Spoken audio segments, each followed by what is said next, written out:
On the 13th of July, 2019, 17-year-old Carlos Hallowell snuck into his mother's room while napping and buried a sharpened axe deep into her skull. Guess what? He didn't run or even turn himself in.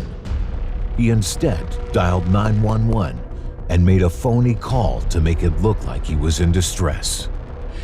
It is believed that everyone will meet their end one way or another. But to be murdered by your own son is one thing no one could have fathomed until it happened to 57-year-old Denise Hallowell.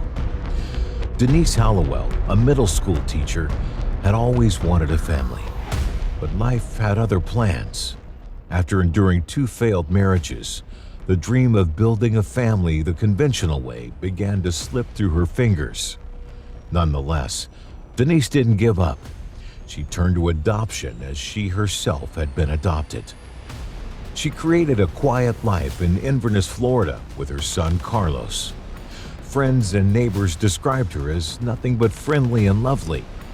But who could have guessed that her second chance at motherhood would end in horror, as one of the very children she rescued from a broken past would turn against her in the most brutal way. If only she had known. Denise Hallowell adopted Carlos Hallowell when he was just 4 years old from Guatemala. In the beginning, he brought hope and joy to Denise.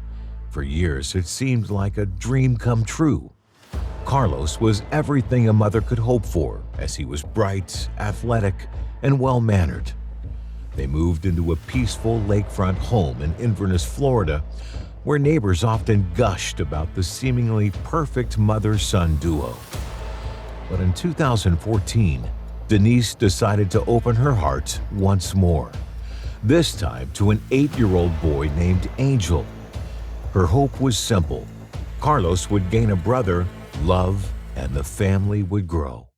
Unfortunately, Angel was a deeply troubled young chap. But in hindsight, I'm just like, geez, what if that was Carlos? What if that started then with my cat got literally cut in half and laid on my lawn, and there was no blood, but it was sliced in half. He would run away without cause, throw violent tantrums, and even get physical with Denise.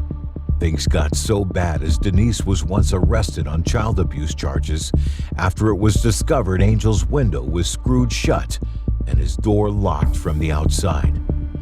Angel claimed his adopted mother screamed at him, slapped him, and kept him confined for days, during which he was forced to relieve himself in a bucket. Denise insisted it was for his safety, to keep him from running into danger. Carlos, now a teenager, stood by her. He said their mom had never laid a hand in cruelty. If anything, he said, Angel was the one terrorizing the home. Eventually, Angel was removed from the household, and peace seemed to return. It was just Carlos and Denise again, back to the family of 2 they once were. But Denise had no idea that the real danger wasn't the child she let go. It was the one she had chosen to keep. On a scorching July afternoon in 2019, the peace of Inverness, Florida, was ripped apart by a murder that felt straight out of a horror movie. Denise Hallowell, a respected teacher and dedicated mother, was found brutally murdered in her own home with an axe buried deep into her skull. The blood-curdling discovery was made by none other than her 17-year-old adopted son, Carlos Hallowell, who dialed 911 in a voice thick with panic and confusion. Carlos claimed he had dozed off for an afternoon nap when the family dog suddenly started barking. Jolted awake, he noticed the front gate was wide open and the dogs were nowhere in sight. Alarmed, he rushed inside to wake his mother, only to find her lifeless body drenched in blood. To him, the only explanation was that someone had broken in while they slept. Someone had come in, killed his mother, and vanished. But investigators quickly noticed holes in his story. There were no signs of forced entry. Nothing was stolen, Well, except for the deceased's phone, which was nowhere to be found. The house was eerily undisturbed, except for the horror inside one room. Don't forget to like this video and subscribe to this channel. At first, the police zeroed in on Angel, the estranged adopted son. After all, Angel had a troubled past. However, he was already behind bars for armed robbery at the time of Denise's death. With him locked up miles away, the officers had to turn their attention elsewhere. And that somewhere else was Carlos, the older adopted son, who was still living in the house. What started as a routine interview soon turned intense. They wanted to know everything: what Carlos did that afternoon, where he was, and how he found his mother. One of the lead investigators sat across from Carlos and calmly asked, "Walk me through that afternoon. When did you last see your mom? What were you doing?" Carlos sat up and began to recount the moments before the nightmare unfolded, unaware that every word was being weighed for truth or lies. The police asked Carlos to walk them through everything that happened on July 13, 2019, from when he could remember to the time he found his mother in the pool of her own blood. Carlos said that earlier that day, he and his mom had gone to a funeral together. When they got back home, they ate some pie, which was something they liked to do. After that, both of them went to their rooms to take a nap. The police pressed him further. "Did you fall asleep right away when you got to your room?" Carlos didn't hesitate. He said he stayed up a little longer, chatting with his friends on his phone and watching a TV program before finally drifting off to sleep. The investigators exchanged looks. They weren't fooled. What made the police uneasy was how calm Carlos sounded. He didn't act upset or confused like someone who had just lost their mother in such a terrible way. It was almost like he had practiced telling this story many times before. The way he told it didn't feel natural for someone who had just gone through such a shocking event. At this point, the police made a remark that made him visibly angry. One of them said he was acting like a sociopath who had no feelings, as he was way too calm for somebody in his position. They expected him to be so shaken that his statement wouldn't be so smooth. At this, he shot back at him and said he was offended. He then went on to say that he loved his mother far too much for the police to assume he had anything to do with his mother's death. This is what sociopaths do. You can size me up all you want. I do have normal feelings. I loved my mom. Ask anybody in this county. As much as we used to bicker and get back at each other, fighting sometimes, and then peace, and then back and forth, and then peace again, never in a million years would I ever think to do that. She's my mom. I was adopted at age 4. The police then asked Carlos to explain exactly how he found his mother that day. He told them that he was woken up by the sudden, loud barking of the family dog. The front door was wide open. So went to go find the dogs, checked around the property, looking for them. I couldn't find them, so I went to go wake my mom up to help me find them, and then I found her there. So what did you see when you walked in your mom's room? When he got up and went outside, he noticed something strange. The gates of their property were wide open, and the dogs were nowhere to be found. This immediately made him uneasy and alarmed. Carlos said he hurried back inside, thinking his mother might still be asleep and needed to be alerted about the strange situation. But when he went to her room, what he saw was beyond anything he could have imagined. There, lying on the floor, was his mother with a sharp axe plunged deep into her head. The sight was chilling, and Carlos described feeling frozen in shock and disbelief. After a moment, he managed to collect himself and rushed to his own room to grab his phone. Without wasting any time, he called 911 to report the horrifying scene. The emergency dispatcher told him to stay outside, keep safe, and wait for the police to arrive. Carlos said he stayed right there by the open gate, waiting for help to come. The officers pressed Carlos, asking him what he did that day and if he and his mother had argued or fought at all. Carlos replied calmly, saying there was nothing out of the ordinary, just the funeral they had both attended earlier that day. He added that the day had actually been good, without any arguments or confrontations. But the police weren't just asking questions to fill time. They had reasons to believe Carlos was hiding something, a detail he was carefully avoiding. His answers sounded rehearsed and too smooth, like he was trying to cover up a truth they were determined to uncover. The officers knew better than to take his word at face value. They had to dig deeper. While Carlos sat calmly in the interrogation room, trying to play the grieving son, he had no idea that the real work was going on outside the interrogation walls. The police weren't relying solely on his version of the events. They were already piecing together the truth from those who had seen the Hallowells up close. The detectives, based on what a neighbor had told them, asked him about a fight that neighbors witnessed times back. Carlos was going to deny it, but then he said they had a little squabble that got out of hand, but that wasn't true. It was, in fact, a fight in which he broke his mom's hands, and the police were called. My mom's always been there for me still, so. Is that the reason why you moved out? Yeah, that is. After I defended myself, I kind of had enough of it and I moved out. You talking about the keys deal? Yes, That was kind of like the last straw deal? that was. And she wanted me out, and I officially moved out. After the fight, he moved out to stay with friends for some time. However, his mother was still afraid. So, in order to feel some degree of safety, his mother got some security cameras installed while he was away. The detectives canvassed the neighborhood, speaking to neighbors who had lived near Denise and Carlos for years. What they uncovered was utterly troubling, and it made Carlos look even more suspicious. Several neighbors said the once golden boy image of Carlos had started to crack long before July 13th. According to them, Carlos began drinking alcohol as early as 11. He wasn't just sneaking beers. He was also experimenting with party drugs like ecstasy and even cocaine. It shocked many who had once seen him as the clean-cut, smart athlete. But more disturbing was the stories of constant arguments.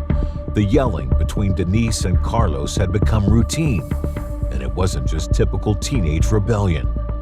Neighbors reported hearing both mother and son scream at each other, sometimes using cruel, emotionally charged words. One neighbor even recalled how Carlos had vandalized the truck his mother had bought for him just to spite her after a heated argument. Do you know that Carlos wrecked a $15,000 truck? And do you know that I said, he didn't wreck a $15,000 truck. He tried to kill himself. There's a big difference, Denise. And I said this because he was crying. And he was like, Mom, you kicked me out. You kicked me out. Why would you kick me out when I needed you most? I just tried to kill myself and you told me I had to leave. So I was witnessing this. It was very peculiar and weird to me. The neighbors also said he had at one point overdosed on pills and thereafter committed to a secure mental health facility where he was diagnosed with bipolar disorder and depression. I'm telling you, that medicine worked, okay? It took him from so anxious it made you uncomfortable. You could feel his anxiety to he became more calm, more rational, more easy to talk to. He didn't get so angry.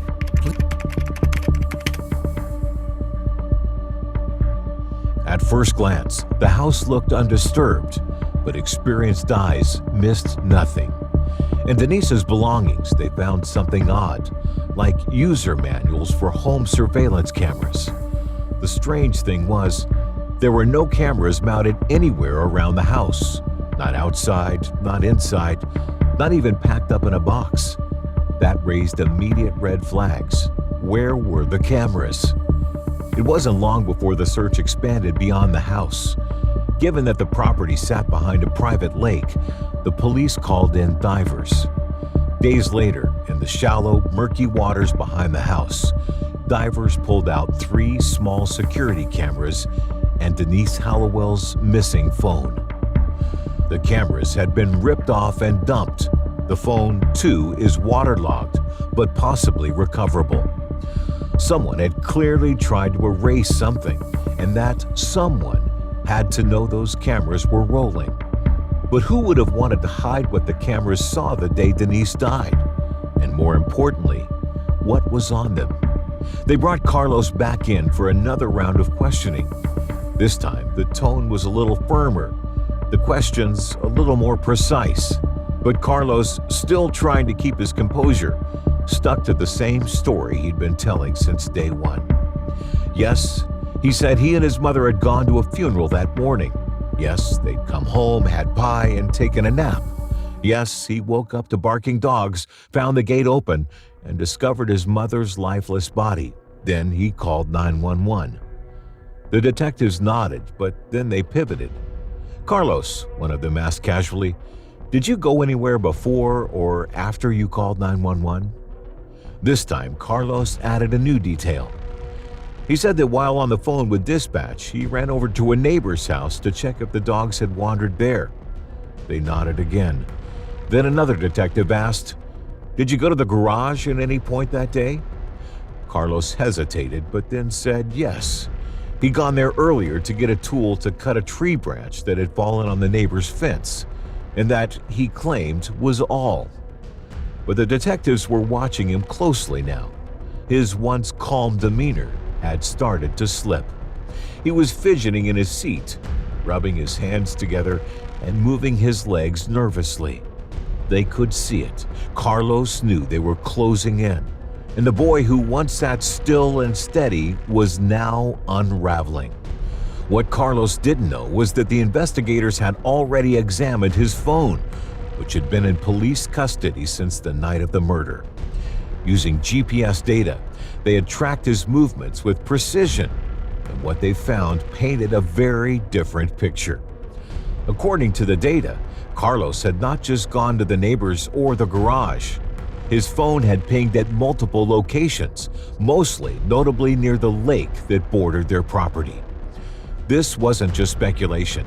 The timestamp was damning.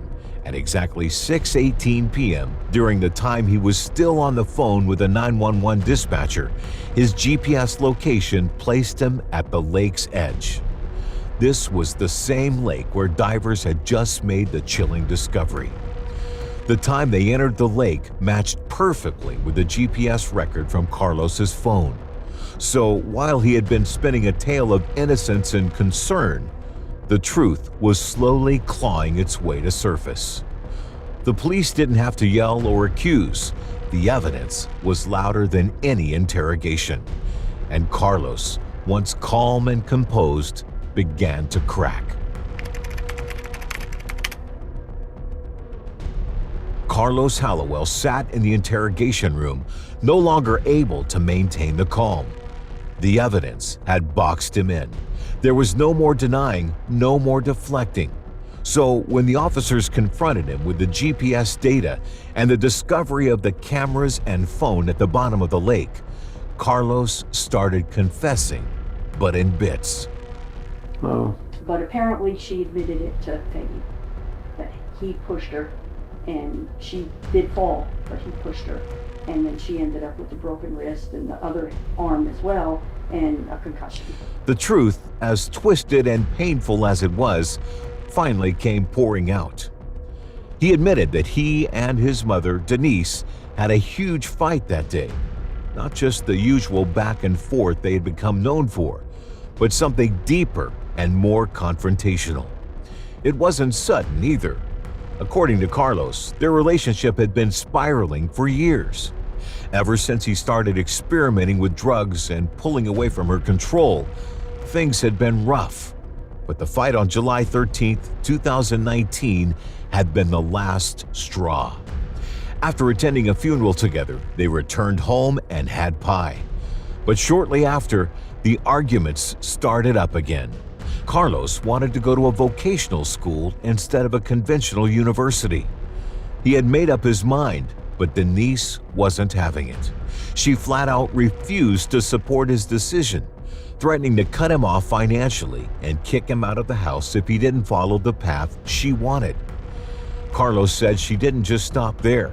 She reminded him again and again that if it hadn't been for her, he'd still be living on the streets, that he owed her everything. He told police that Denise often threw it in his face, that she regretted adopting him, and had even told him she didn't love him more than once. Those words stuck, and on that day, they triggered something in him. Verbally abusive. And I remember, I do remember being in tears by the time that conversation ended. She backed it up with like strong adjectives and then strong emotions of like, I'm so disappointed in you, which I've heard that before. Okay, blah, blah. And then she's like, you being a loser. And that's when it's like, okay, chill out. No, Then she kept going. When I'm punching something or I'm using the axe or whatever, I play the things that my mom's has done and I just get the frustration out on that. I'm like, okay, mom said this. I visualize what she said in a paragraph and I just beat the out of it. Boiling with rage and feeling completely cornered, Carlos said he stormed out of the house and went into the shed. There, he picked up an axe. At this point in his confession, he became quieter, almost distant. He said he didn't remember much after that and claimed he must have blacked out. The next thing he knew, he was standing over his mother, axe in hand, her lifeless body slumped in the chair, blood everywhere. The panic took over. That's when he concocted the story about the barking dogs and the open gate. That's when he ran around the property, pretending to look for the dogs, calling 911, and made himself out to be the shocked, grieving son. But even then, he hadn't finished covering his tracks. He knew about the surveillance cameras Denise had around the house. She had manuals for them, and some of them were hidden discreetly. In a final effort to erase any evidence, he grabbed the cameras and her cell phone and went to the nearby lake. Still on the phone with 911, he dumped them in the water and rushed back to the property before police arrived. Finally, he asked if his confession now meant he would have a record, as there were things he still planned on doing, like going to college. The detectives, who were still wondering the kind of demon that had possessed him, said that was up to the court. But you have a reason for that? Well, no, I mean, like, is there any way of getting it expunged later? That's what's up to the courts. I don't have a reason against it, but it's up to the courts. I just hope that this doesn't really affect too much because there's still things like college. It's all up to the courts.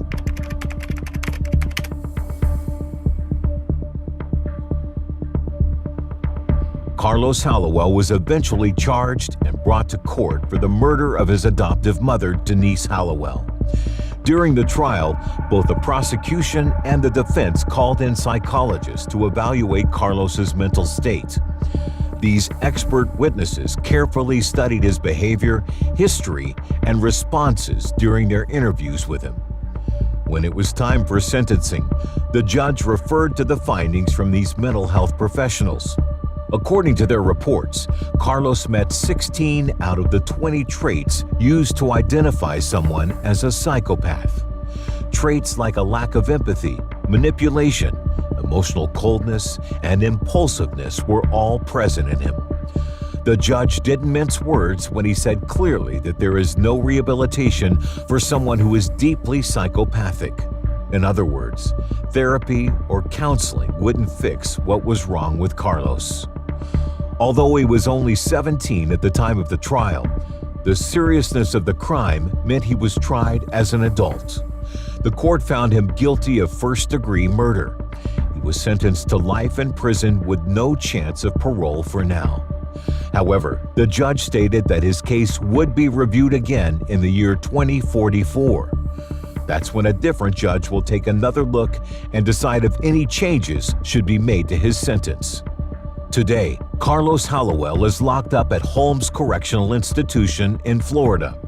He's now a muscular, heavily tattooed adult living out his life behind bars. What do you think of Carlos? Did he deserve the sentence? Or did his adoptive mother push him a little too much to the edge by saying those hurtful words? Let me know in the comments. Don't hesitate to like, share, and subscribe to this channel.